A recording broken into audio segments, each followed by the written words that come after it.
ശ്രീനഗറിൽ നിന്നും ഏതാണ്ട് 50 കിലോമീറ്റർ അകലെയായി പാക് അധീന കശ്മീരിൽ താൽക്കാലികമായി നിർമ്മിച്ച ഒരു കേന്ദ്രത്തിലായിരുന്നു അവർ. ഹിസ്ബുൾ മുജാഹിദീൻ ഭീകര സംഘടനയുടെ പ്രമുഖരായ 2 കൊലയാളികൾ. വലതുകൈയിലിരുന്ന സിഗരറ്റ് ചുണ്ടിലേക്ക് വെച്ച് ആഞ്ഞൊരു പുകയെടുത്ത് അകലേക്ക് ദൃഷ്ടി പതിപ്പിച്ചുകൊണ്ട് അബൂ സബ്സർ ജന്നലിന് സമീപമാണ് ഇരുന്നത്. തൊട്ടടുത്ത് ആശങ്കയോടെ അബൂ തൊറാറയും. എനിക്കെന്തോ ചില സംശയങ്ങളുണ്ട്, എവിടെയോ ചില പ്രശ്നങ്ങൾ കാണുന്നു, അബൂ തൊറാറ പറഞ്ഞു. കാൽക്കൈയിലായി ശ്രദ്ധാപൂർവം വെച്ചിരുന്ന 2 AK-47 തോക്കുകളിലേക്ക് നോക്കി അബൂ സബ്സർ മുരണ്ടു. നിനക്ക് അവനോട് ഇനിയും സംസാരിക്കണോ? തൊറാറ മറുപടി പറയാൻ ഒന്ന് മുന്നോട്ടാഞ്ഞു. തൊട്ടടുത്ത മുറിയിൽ നിന്ന് കാൽപെരുമാറ്റം കേട്ടതോടെ അബൂ സബ്സർ ചുണ്ടിൽ കൈവച്ച് ആംഗ്യം കാണിച്ചു. തൊറാറ നിശബ്ദനായി.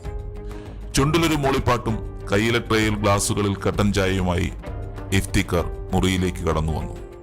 ഒരു ചെറുചിരിയോടെ അബൂ തൊറാറയ്ക്കും അബൂ സബ്സറിനും ഓരോ ചായ ഗ്ലാസുകൾ നൽകി തന്റെ AK-47 തോക്കിന് സമീപം കാലു നീട്ടിയിരുന്നു. നീ പറഞ്ഞതൊക്കെ സത്യമല്ലേ?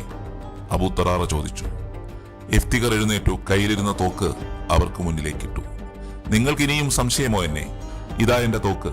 നിങ്ങൾക്ക് ഈ നിമിഷം എന്നെ വെടിവെച്ചു കൊല്ലാം. ഇരുവരുടെയും മുഖത്തേക്ക് മാറി മാറി നോക്കി ഇഫ്തിഖർ ശബ്ദം താഴ്ത്തി പറഞ്ഞു. അബൂ തൊറാറയും അബൂ സബ്സറും മുഖത്തോട് മുഖം നോക്കി. തൊറാറയുടെ കൈകൾ ഒന്ന് സംശയിച്ച് തോക്കിന് നേരെ നീണ്ടു. ഒരു നിമിഷം ഇഫ്തിഖറിന്റെ കയ്യിൽ ഇന്ത്യൻ പാരാ സ്പെഷ്യൽ ഫോഴ്സ് ഉപയോഗിക്കുന്ന ഇറ്റാലിയൻ നിർമ്മിത ബെറേറ്റ പ്രത്യക്ഷപ്പെട്ടു. തൊറാറയുടെയും സബ്സറിന്റെയും തലയിലേക്ക് 2 ബുള്ളറ്റുകൾ ചീറിപ്പാഞ്ഞു.